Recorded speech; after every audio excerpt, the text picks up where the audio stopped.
Good afternoon, everyone, and welcome back. So, our last session for the day will be given by Mr. Abhijit Anand, and his topic is crop residue biochar system for carbon sequestration, a case study on India. So, mic is over to you, Mr. Abhijit Anand.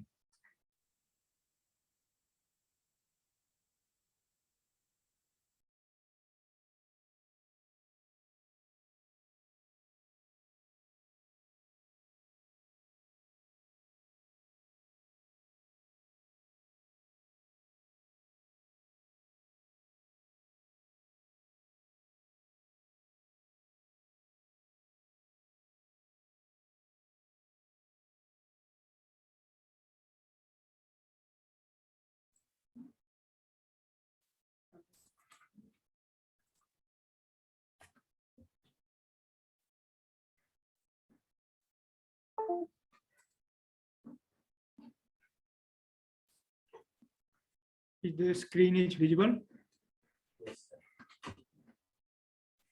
Yes, it is. Uh, yeah, in this talk, we are going to discuss about crop residue based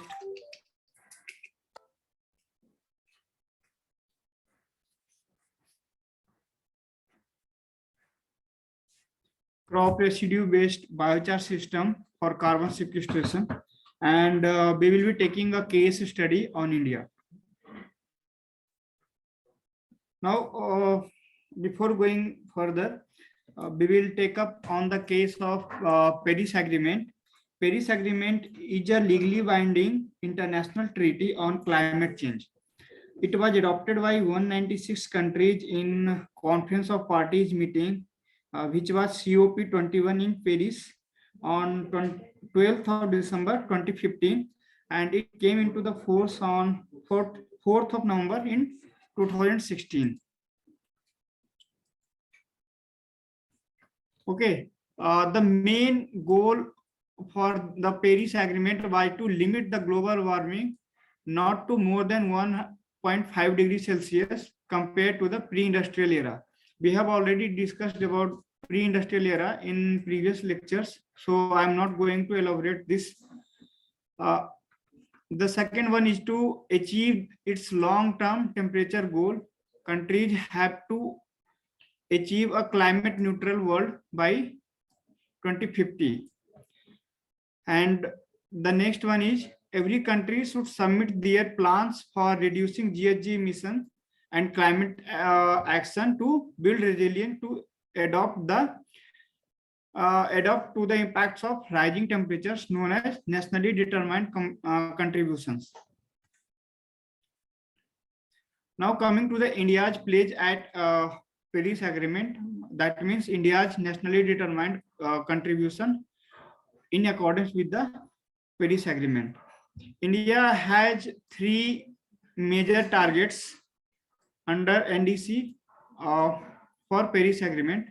The first target was to reduce the emissions intensity by 33 to 35% of GDP by 2030 below 2005 level. Below 2005 level means India will reduce its emission by 33 to 35% what it was emitting in 2005, and this emission reduction should be made by year 2030. How these emissions will be reduced? This comes from the second target.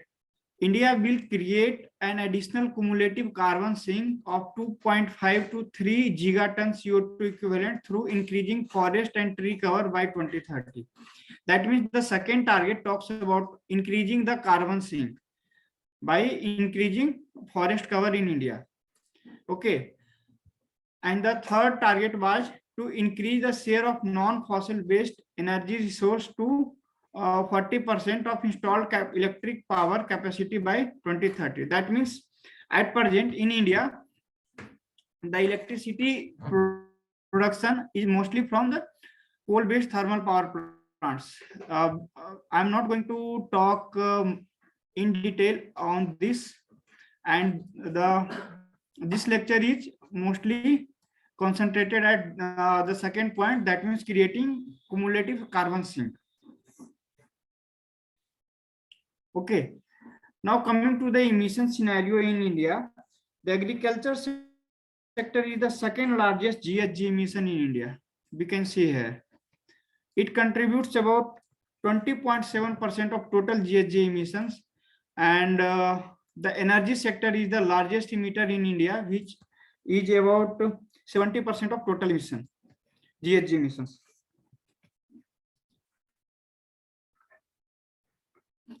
However, industrial processes, land use, and forestry and waste also contribute, but they are very less in comparison to the agriculture and energy sector.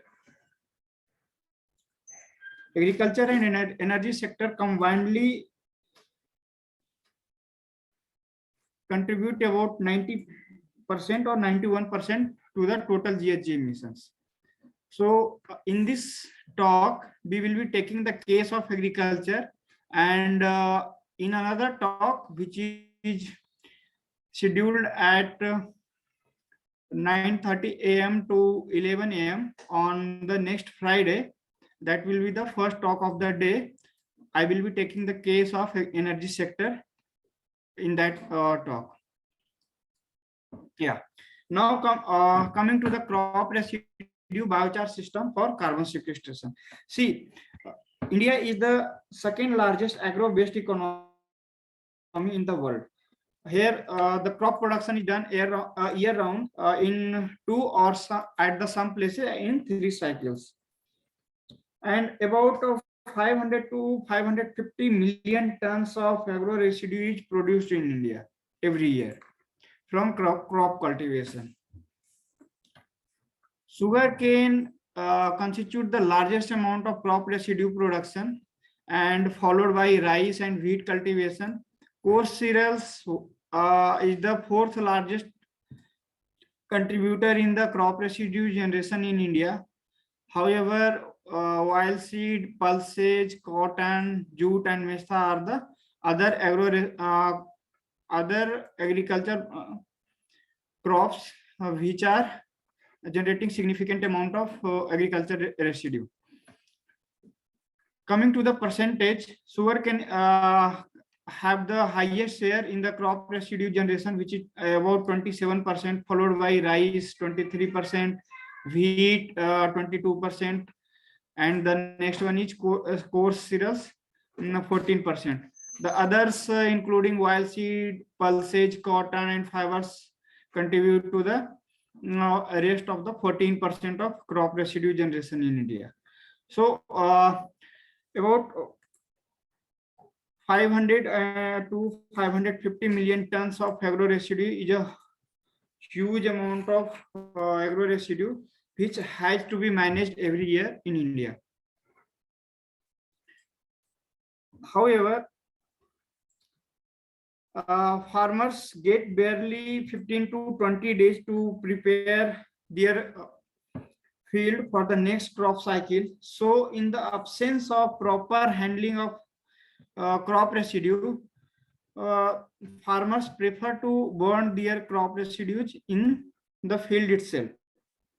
So what happens? The in situ burning causes a lot of emissions, which is making the agriculture sector the second largest emitter in India. Okay.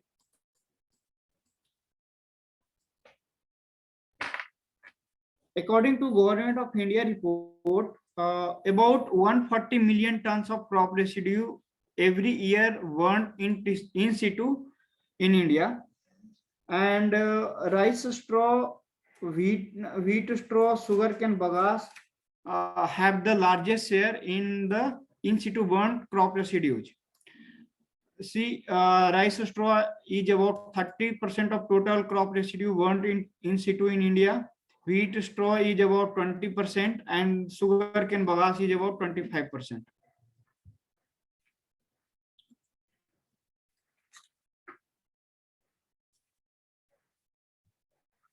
Moreover, The problem of agriculture residue management, especially rice straw, or you can say paddy straw, is intense in the areas where agriculture is fully or partially mechanized. That means I am talking about the area of Punjab, Haryana, and Western Uttar Pradesh province of India. Okay, these three portions are the most agriculturally most advanced states in India, and they produce almost about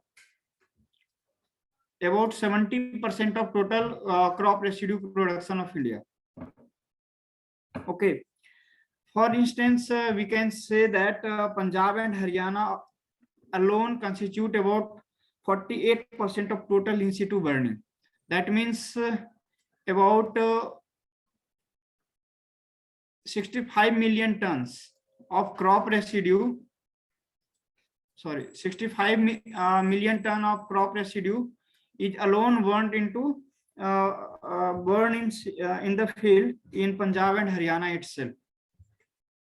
Okay, so is it any way out for this in situ burning to handle the crop residue in India? Yes, we can convert it into biochar and use it for the carbon sequestration. How? Yeah, now coming to the impact of in situ burning, about 140 million tons of agro residue is burnt every year. Okay, and this 140 million ton agro residue burning in situ causes a lot of air pollution and other associated problems in India. It has emissions in air, and in situ burning of crop residue also causes losses in the soil nutrient. Also the microbial activity in the soil goes down, which is very beneficial for the agriculture production. Okay, about 1.711 million tons of particulate matter is released due to 140 million ton agro residue in situ firing. About 8.87 million tons of carbon monoxide is released into the atmosphere. About 181.74 million tons of CO2, which is the largest amount of emission from the agriculture sector. We can see the agriculture sector have about 700 about 700 million tons CO2 equivalent emission, of which about 200 million tons is CO2 only, which comes from in situ burning of crop residue. That means we can say that the crop residue burning has the significant amount of significant share in the crop emissions from agriculture sector. Also about 3/4 of million tons CH4 is released into the atmosphere. About 24.7 million tons of ash is generated due to the in situ burning, and this in situ burning cumulatively induces global warming potential of 308 million tons CO2 equivalent, which is almost 48% of total emission, GHG emission from agriculture sector. Okay, also in situ burning of crop residues causes the loss of nutrients from the soil, which such as nitrogen, phosphorus, potassium, and sulfur. The in situ burning of crop residue also causes the loss of organic carbon. About the soil loses about 50 to 67% of soil organic carbon, which is very beneficial for the crop production. Fungal bacterial activity also reduces up to 90 to 80 to 90% respectively, and the microbial biomass consequently decreases up to 65%. Overall, the in situ burning causes a lot of emission in the air, also causes the loss of soil productivity, and which consequently reduces the agro production. Okay. Yeah. Before elaborating into how conversion of agro residue into biochar could help to sequestrate carbon, I would like to elaborate more on the carbon storage system in the Earth. Okay, ocean is the largest carbon sink, which have about 85% of total carbon in the Earth system. The land mass is the second largest for the carbon storage in the Earth system. Land mass includes carbon in the form of biomass, fossil fuels, and soil. About 1500 to 2000 gigaton of organic carbon and 800 to 1000 gigaton inorganic carbon is the part of active carbon cycle in top 10 meter of terrestrial ecosystem and carbon storage, soil carbon storage part in the Earth. That means you can see, you can say the atmosphere.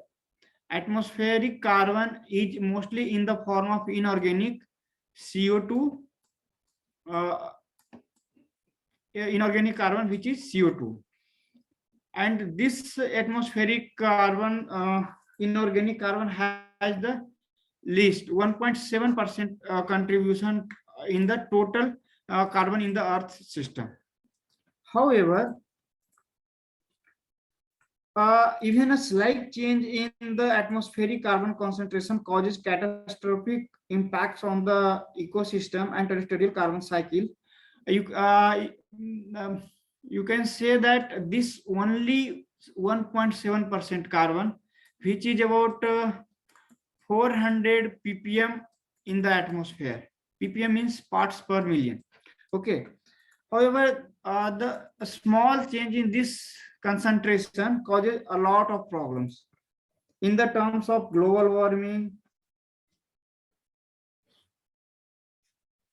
and extreme weather conditions and change in the climatic condition, etc. We have already seen that the in situ crop residue burning is one of the primary anthropogenic drivers from agriculture system for increasing the atmospheric inorganic carbon concentration. Okay. Yeah. Now coming to the crop residue based and crop residue based biochar system. See, on the left hand side, I have shown the agriculture production system, and on the right hand side, I have shown the applications of biochar. Okay. If we see the agriculture production system, we have to give some inputs in the form of natural resources, which is seed, water, solar energy, etc. And the manufacturing inputs given to the agriculture system is fertilizers and other machinery such as threshers and tractors. And farmers grow the agricultural crops. However, there are certain emissions and wastages related to the agriculture system apart from agro produce, which we get in the form of coarse cereals, wild seeds, pulses, fibers from cash crops, etc. Okay, these emissions are mostly in the form of greenhouse gases, CO2, CH4, that is methane, and there are a lot of wastages from the agriculture production, and which also include the agro residue. However, in the present scenario, we will only talk about the agro residues, and I will be talking about the pyrolysis of agro residues to convert it into biochar. See, there are three products from pyrolysis of biomass in the form of biochar, which is solid, and there are also volatile gases which passes through the condenser and produces gas, non-condensable gases, which is called pyrolysis gas, and the condensable gases is called bio-oil. These two have a significant heating values, as elaborated in the first lecture of the day. These two can be utilized for the energy generation and electricity generation. However, extracting certain chemicals for other applications. However, biochar have also multiple usage in the terms of it can be used for carbon sequestration in soil and soil amendment to enhance the soil productivity of the agricultural land. Biochar can also be used as clean fuel in the form of it can be replaced coal in coal fire power plants. It can also replace firewood in cooking, household cooking, heating applications. Also, biochar have about 60 to 85% of carbon. Okay, so it can also be used as activated carbon for pollutant absorbent from air, water. It can also remove hydrogen sulfide from biogas. We already have a lecture on biogas. Biochar can also be used in cosmetic products, and it also have other industrial usage. Also, if we are using biochar for cooking, heating, and electricity generation, the ash produced from the biochar burning can be reused into the landfills to enhance the soil fertility and pH balancing in the soil. See, pH balancing in the soil is the most important part because of the agriculture system uses a lot of inorganic fertilizers, which changes the soil pH and which have the harmful impact on the soil productivity. And although fertilizers initially increase the agriculture production drastically, but at the later stage it was realized that it is also causing a harmful impact on the soil and the other microbes which are helpful for the agriculture production. Okay. Yeah. Here I have listed the biochar potential from the gross residue in India as a case, and biochar production from the in situ burnt crop residues in India. About 220 million tons of biochar can be produced every year from agriculture, gross agriculture residue, and about 54 million tons of biochar can be produced from agriculture residues which is burnt in situ. Now, coming to the biochar applications. See, we have already seen that biochar can have a lot of positive impact when it is applied into the agriculture land. Okay, biochar conversion of crop residues could cut down the release of GHG, which is carbon dioxide, carbon monoxide, oxides of nitrogen and oxides of sulfur, and other deadly pollutants such as volatile organic carbons, particulate matter PM10 and PM2.5, and source of brown carbon. See, what happens is that, yeah, in situ burning causes a lot of emissions to the air. If we convert this crop residue into biochar, then these emissions can directly be reduced. Okay, and the carbon captured in biochar, if we apply it into the agriculture land, that means we are capturing the carbon and making it available in the organic form directly to the soil. That means whichever the carbon in inorganic form going to the atmosphere, we are using it in the soil for the carbon sequestration, not releasing directly into the atmosphere, which is causing global warming.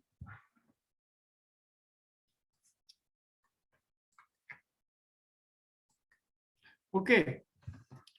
Also, biochar conversion of crop residue could reduce about 60% of total annual GHG emissions from agriculture and allied activity. This is about 420 million tons, as agriculture and allied activity induces 720 million tons of GHG emissions every year in India. That means 60% is about 420 million tons. This is a huge amount to reduce GHG emissions from India, from agriculture and allied activity in India. Sorry. Consequently, India could earn carbon credit by cutting down 400 million tons CO2 emissions, which is approximately 12% of annual GHG emission in India. See, India have pledged to reduce about 33 to 35% of emission intensity of GDP by 2030 below 2005 level. And if we convert crop residue to biochar, then we are reducing 12% of GHG emission directly. That means almost 1/3 of GHG emission can be reduced just only converting crop residue to biochar. So we can say that the conversion of crop residue to biochar system, biochar is could be one of the most path-breaking step in India to achieve its NDC targets pledged at a Paris Agreement.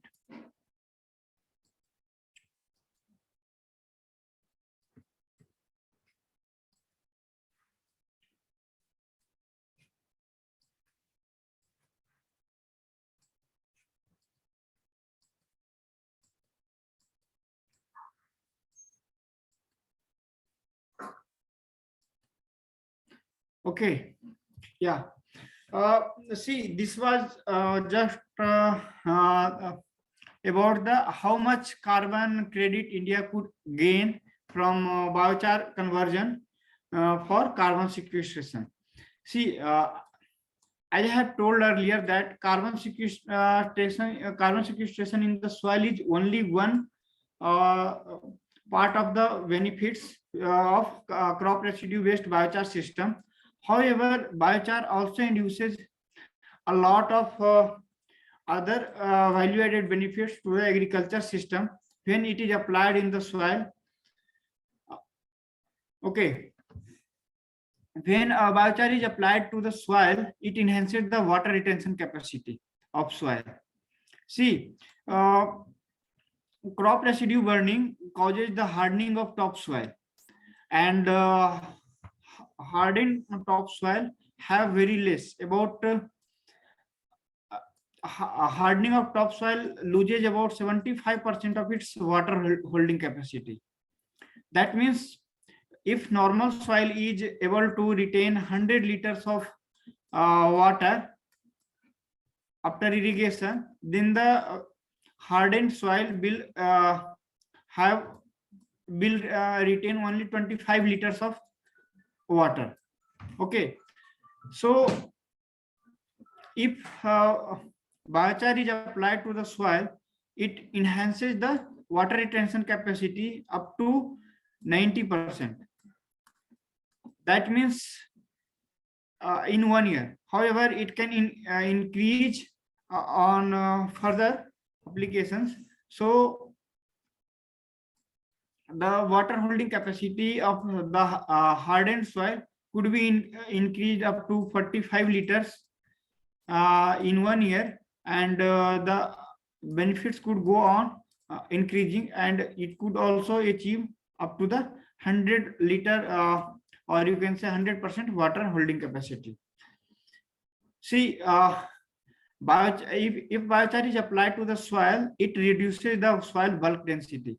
Hardened soil have a higher bulk density, and biochar have lower bulk density than soil. So the overall bulk density of soil will decrease, and it will also increase the soil porosity. Soil porosity is an important factor for enhancing the agriculture production. If the porous is the soil, it will have a breathing space for the microbial activity, and if the microbes are proliferating well in the soil, it will automatically enhance the agriculture productivity. Also, the earthworms will also proliferate in the soil, which have the porous texture and less bulk density. Also, the roots of the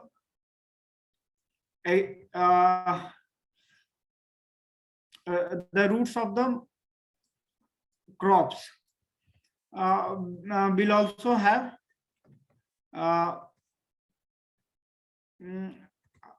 extra water or extra nutrients available for their growth. Okay.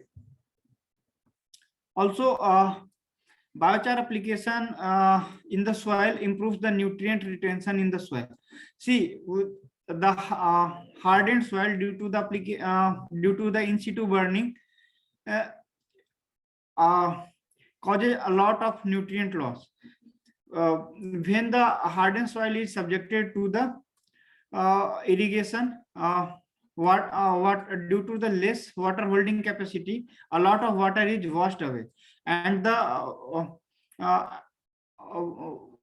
water also takes the soil nutrients with it, and the soil loses its important nutrients which are used for which are very beneficial for the plant growth.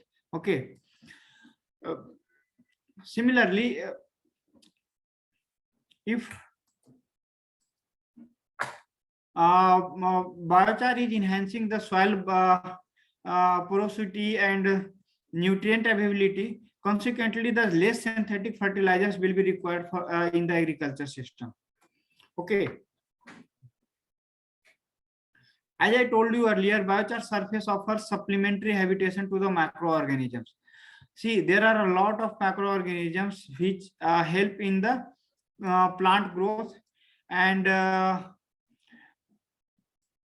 due to the in situ burning of crop residues, these microbial activity reduces up to 80%, 80 to 90%, due to which these microbes are non-available for the plant growth, and consequently the plant growth is hampered, and which is reflected in the loss of agriculture production. However, what farmers do, they apply more and more synthetic fertilizers to enhance the agriculture production or to maintain the agriculture production, which is lost due to the in situ burning of crop residue. However, if microbial activities are enhanced and the micro earthworms like if species are again proliferating in the agriculture soil, then the less synthetic fertilizer again be required in the agriculture production, and the soil fertility could also be maintained.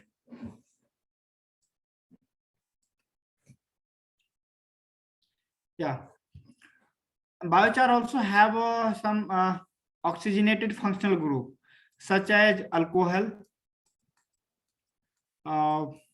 acid, ester,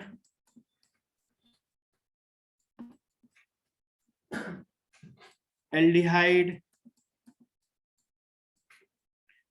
and these functional group enhance the biochar cation exchange capacity. See, these functional group have tendency to give hydrogen ion. Okay, that means if this alcohol group gives hydrogen ion, then it will become OH minus plus H plus. If the acidic group gives its hydrogen ion, it will become this. Okay, so and this tendency of releasing hydrogen ion and becoming anion of these oxygenated functional group enhances the cation exchange capacity of soil. There are certain nutrients in the form of Ca+2, calcium, sodium, and potassium. These can be easily exchanged with the soil, and with this functional group in the biochar, and if the cation exchange capacity is enhanced, this will restrict the nutrient leaching. See, as I told you that if the water holding capacity is less of the soil, these cations, or you can say these nutrients in the soil, will be leached out or washed out with the water. Okay, if we are providing 150 liters irrigation to agriculture field, and if it has water holding capacity of only 25 liter, then about 125 liter of water is lost. If this water is lost, then there will be a lot of nutrient in the form of calcium, sodium, potassium will be washed out with this water. Consequently, a lot of synthetic fertilizers will be required to cover up these lost nutrients in the soil. These synthetic fertilizers include potash, which give potassium, and urea, which is also commonly known as NPK. Okay, potash, urea, and this phosphate. Phosphorus is another important nutrient in the soil.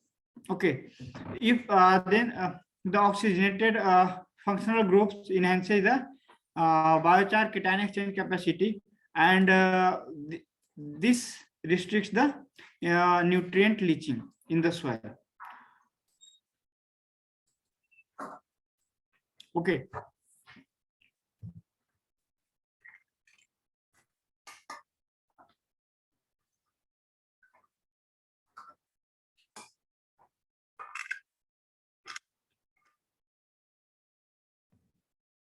Yeah. So we can say biochar application in soil not only enhances not only provides an opportunity to create a carbon sink of about 1/3 of ANDC pledged at Paris Agreement, but also it has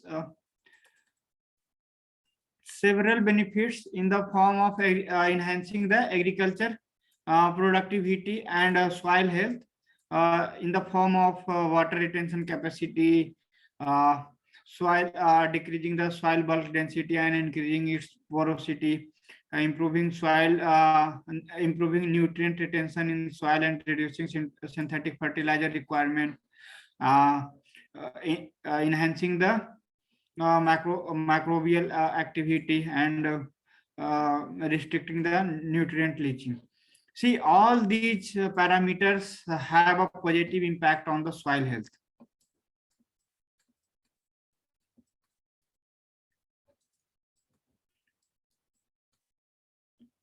Soil health, and if the soil health is in a better condition, if the soil health improves, the agriculture production will automatically improve. Now coming to a case in India. Yeah. See, the research data shows that if biochar is applied in soil for soil amendment and for carbon sequestration, then biochar application in soil could sequestrate 21 to 26 million ton of CO2 equivalent carbon due to enhanced crop yield. As I told you that biochar application in soil having positive impact on soil health and consequently improves the crop production. So if the crop production is increased, then there will be carbon in the grain and the crop residue produced. So that carbon, instead of going to the atmosphere in the form of CO2, it will be converted into the organic carbon and will be stored in the food grains, which will serve the serve as a food to the human population, and the crop residue will again be converted into the biochar and applied into the soil. That means due to the in situ burning of crop residue, the carbon which was going to the atmosphere in the form of CO2, it is taken out from this vicious cycle and put into the organic carbon cycle, and this inorganic carbon cycle is cut down. Okay, so if the crop residue production is enhanced, the carbon sequestration in the due to the biochar conversion is automatically induced. Okay, also if we apply biochar in soil, it could sequestrate 311 plus 311 to 376 million tons CO2 equivalent carbon in top 1 meter of soil due to reduced mineralization of soil organic carbon. See, in situ burning of crop residue not only takes away the carbon of crop residue to the atmosphere in the form of inorganic carbon, but also it burn out the organic carbon of the soil. Okay, that means the organic carbon of the soil due to heat is converted into CO2 in presence of oxygen with this reaction. Organic carbon of soil and in the presence of atmospheric oxygen due to the crop residue burning, heat is generated, and this heat in the presence of this heat, soil organic carbon reacts with oxygen and produces CO2. Okay, and this is also taken to the atmosphere in the form of inorganic carbon. That means mineralization of the soil organic carbon happens. However, if we cut down the or if we stop the in situ burning, this and apply the biochar into the soil mineralization will reduced. Okay, and due to the reduced soil mineralization, about 311 to 376 million ton CO2 equivalent carbon will be sequestrated in the top 1 meter soil. Okay, or 1 meter of the topsoil. Topsoil means this is earth, and if we say this is top 100 centimeter or 1 meter of the soil. Okay, and the due to in situ burning, only organic carbon in this portion of the soil or earth is impacted. Okay, and converted into CO2 and taken to the atmosphere in the inorganic form. Also, as I have discussed earlier, that biochar application in soil will reduce the nutrient leaching and increase the nutrient availability. Okay, consequently, the less synthetic fertilizers will be required, and the estimate shows that biochar conversion and application in the soil could reduce about 1.5 million ton of nitrogenous fertilizer requirement, and about 0.3 million ton of phosphate fertilizer, and about 0.1 million ton of potash fertilizers annually in India, which is a huge saving, not in the terms of agriculture production and but also in the terms of a lot of natural resources which is utilized in the producing these synthetic fertilizers. That means biochar application in soil not only have a direct impact in the form of enhancing carbon sequestration and enhancing crop productivity, but also the induced effect in the form of resource utilization, as the natural resources, less natural resources will be required to produce less synthetic fertilizer. Okay, also carbon sequestration in soil could also reduce 0.2 million ton N2O emission due to crop cultivation. Okay, these are all the numbers which has been calculated in the different scenarios and in the different soil type of India, and these numbers could vary globally as these are hugely dependent on the soil type, climatic condition, and the kind of agriculture practice is being done at a particular place.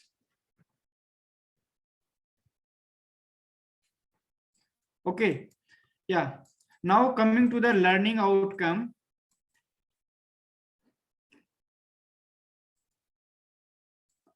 Crop residue to biochar system could be a path breaking in the terms of carbon sequestration and attaining long-term sustainability in the agriculture production. Not only in India, I have just presented the case of Indian agriculture. The similar can be replicated to the other countries and other part of the world. And these practices have already been inculcated in the European Union countries and USA. And in this talk, I have presented the case of India only. Okay. Yeah, that's all from my side. If you have any question, you can please ask.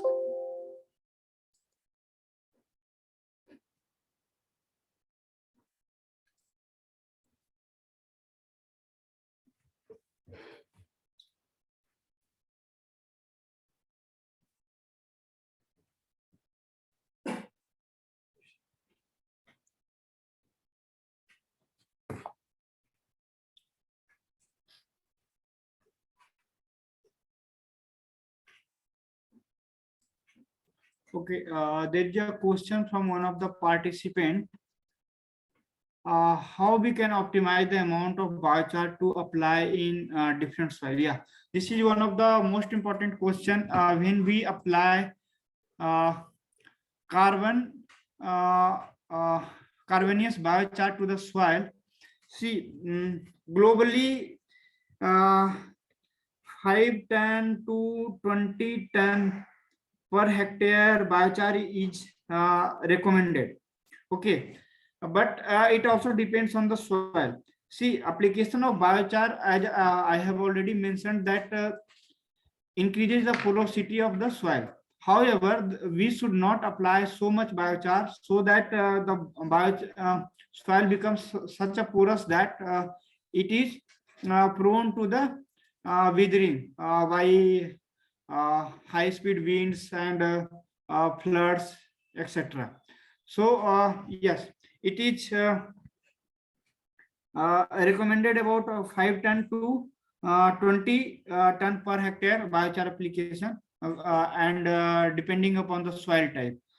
If it is sandy soil, the lower amount of biochar is recommended, and if it is loamy soil, the higher amount of that means the 20 up to 20 ton per hectare could be applied.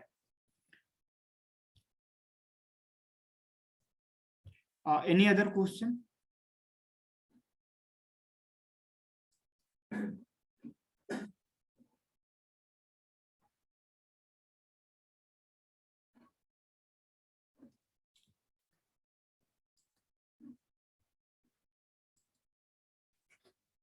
I hope I was able to answer this question. Any other question from the participant?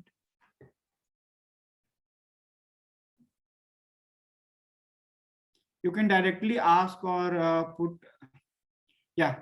What about the optimization of the biochar production? Yeah, this question I will be taking up in the lecture scheduled on Friday, 9:30 a.m. to 11 a.m. On the next Friday, in fact, which is the last day of our ITech program. However, I would like to explain a little bit here.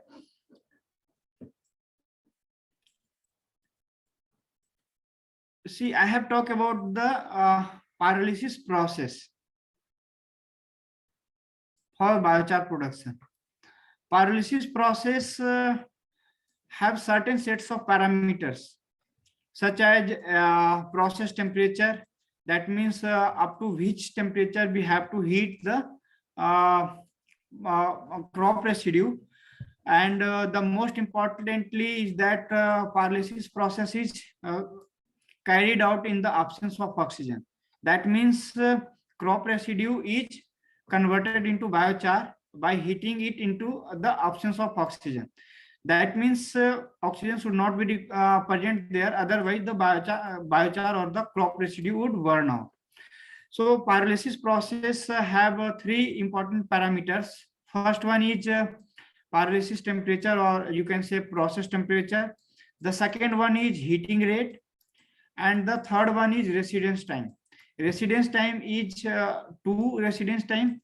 First one is solid residence time, And the solid residence time means the solid which is kept at that temperature. That means the residue part which is left. And the second one is vapor residence time. Okay, vapor residence time is the how much time we are keeping the volatile into the reactor chamber of the pyrolysis reactor. Usually we keep vapor residence time very less and the high solid residence time to ensure a good quality of charge which is also stable into the environment. Okay, usually 30 minutes to 2 hours of solid residence time is recommended for a good quality of biochar. However, this residence time also depends on the crop residue type. If the crop residue have higher percentage of volatile matter, then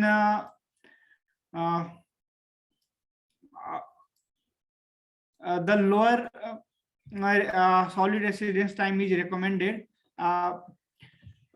Okay, and the heating rate also impacts the biochar yield hugely. So if heating rate is high, let's say 20 degrees Celsius per minute, then more volatile will be produced and the less will be the biochar yield. However, at the lower heating rate, let's say 5 degrees Celsius per minute, the higher biochar yield is obtained. 5 to 20 degrees Celsius per minute heating rate is recommended for optimum biochar yield, but it also depends upon the crop residue type or biomass type. Okay, and the process temperature is also one of the major factor to produce a biochar of desired quality. See, biochar have certain other applications also in the form of fuel or activated carbon. If biochar is used as an activated carbon, then the surface morphology like pore volume, surface area, etc. is required in the optimum level. So the process temperature is required to be varied according to that. We will we will be discussing about in detail about the biochar production and the different aspects of pyrolysis process in the lecture on 26th of November. Okay, and that is the first lecture of the day, which the day is also the last day of our ITech 2021 course. I hope I am able to answer your question. Thank you very much. It is already answered. Thank you. Yeah. It is clear. If you have any other question, you can ask. Thank you. It is clear. Thank you, sir, for a wonderful talk about the carbon sequestration and the case study for India. And I believe all the participants will taking this learning into their respective fields. And we truly appreciate your time here with us today. And thank you. And this is the end of session day 5, and we will joining on Monday at 9:30 a.m. on India time. Thank you, everyone. Thank you.